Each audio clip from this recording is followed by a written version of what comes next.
Madam President Kolinda, welcome to Israel again. This is your third visit, and I think it reflects the friendship between our two countries and your attitude towards Israel. Could be a fourth. Actually, I am planning a fourth in January. Of course, next week. We have that friendship that we're talking about is going to be exemplified in this visit by an agreement on cyber, and we're working on technology, working on security. I think we should work more on our trade. It's a bit lower than what it can be and will be, I'm sure. And I think your visit will help, I think, strengthen all of these aspects and more. There are many more areas that we can cooperate together.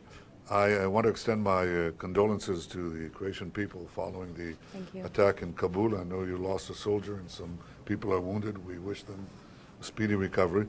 I think this exemplifies the dual challenge that we face.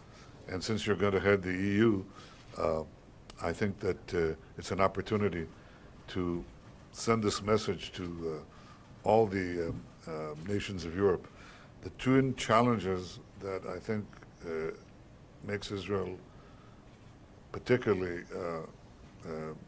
significant for Europe is, one, to seize a bright future, to fashion a bright future, and second, to resist a dark past.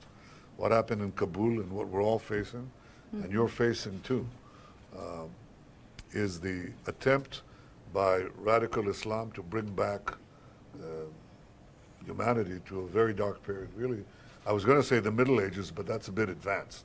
Some of them would like to take us to the beginning of the Middle Ages. This is exemplified obviously by Daesh, but in my opinion also by, first and foremost, by Iran. That is a much more powerful and malevolent force. Israel is in the forefront of the battle against radical Islam. And I would say very simply, if Israel wasn't here in the Middle East, then I think the Middle East would fall to radical Islam. The fact that we are here, the fact that we protect ourselves is obviously very important for us, but in defending ourselves, we're defending the entire Middle East, and by defending the Middle East, we defend Europe. This is the first point about resisting a dark past. As far as seizing a bright future, I think we're in the midst of a revolution, and the future belongs to those who innovate. Israel is the innovation nation. You have great capacities in Croatia, and I think that we can enhance them. When I talk about resisting a dark past, I'm talking also about, of course, about the scourge of anti-Semitism that is raising its head. I know your family history, your own family history in this regard, and I know that you will lead the effort, both in Croatia and in the EU, against the rebirth of anti-Semitism. I think the opportunities for enhancing the friendship between us and giving a better life to our peoples are real, and I'm sure that we'll make them closer and more real by this visit. So welcome again to Jerusalem. Thank you. Thank you. Thank you very much, Mr. Prime Minister Netanyahu, Benjamin Bibi, if I may. Thank you. Thank you for the very warm welcome and very constructive discussions already that we've had tete-a-tete. This is my third visit to Israel during my presidential mandate, but the first state visit of a Croatian president to Israel. So I believe that today and in the course of the next 2 days, we will be making that future come together, as my primary interest is to raise the level of our friendship to the level of strategic partnership. And for that, we have many things in common, from the similarities of our positions, the similar past, but also a joint future in Europe and the Mediterranean, where we have to take care together of the common threats. Thank you very much for your condolences for the loss of the Croatian soldier Josip Priški. It was a very sad event. This was the first soldier that we lost, but nevertheless, as you know, we experienced great difficulties and a lot of casualties in the 90s when Croatia was victim of war and aggression. And when I go to Afghanistan, and I do that very often in order to provide support for our troops, I asked them, how would you explain what you're doing here? Why are you in Afghanistan so far from Croatia? Because some people could not. I think that there's more and more people who understand. And one of the soldiers, who's also a veteran of the Croatian homeland war, told me, because you fight the adversary while they're still long away from your home. And when they come to your doorstep, it's too late.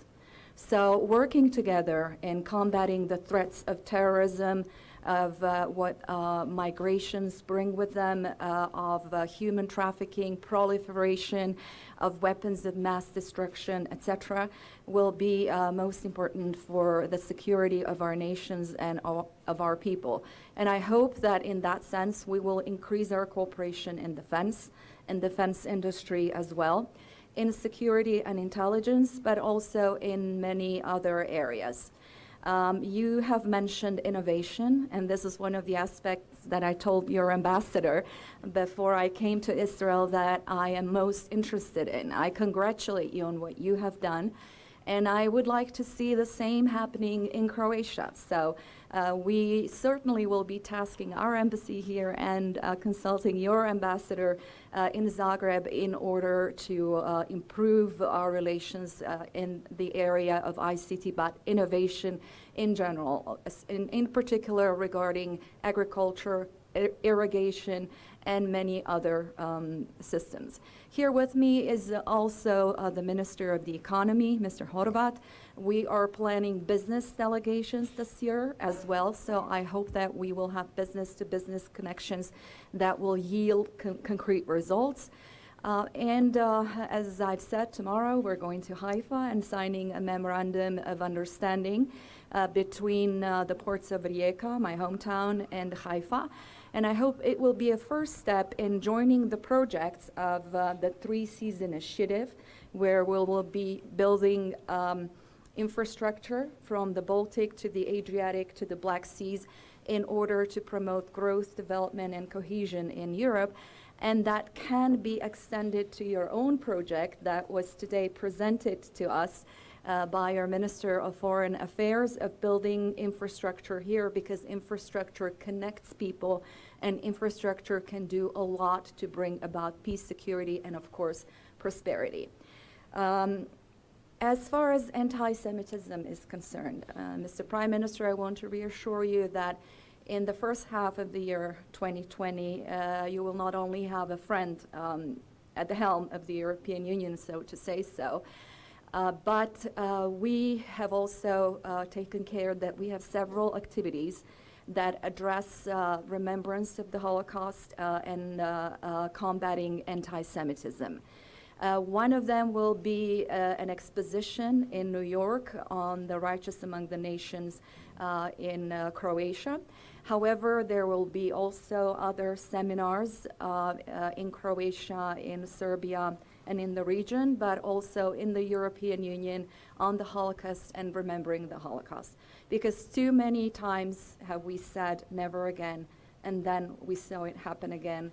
I saw it with my own eyes. So many of our people perished. It could have been prevented. And last but not least, in terms of prevention, I believe that our respective regional situations need to be brought to attention a lot more clearly to the European Union and the United States, because problems or issues flare up into disputes unfortunately very quickly. This is the potential of our region. We can do a lot of good, but we can also descend into chaos very quickly. And for that reason, we need to monitor everything that is going on around us, and to help the neighboring countries, especially for us in Croatia. It's very important to bring our neighbors from Bosnia and Herzegovina to Northern Macedonia into the fold of the European Union, because when we're together at the same table, we can talk and resolve problems and make sure that our part of the world never sees war and destruction again. And in all that, again, I extend a hand of friendship and cooperation, and thank you. Thank you, and welcome once again. Thank To you. you and your entire delegation. Thank you. Thank you. This is Theodore Herzl. If you don't know, this is our modern Moses. So he brought us back to the promised land, and now we make it a land of promise. Please, come on.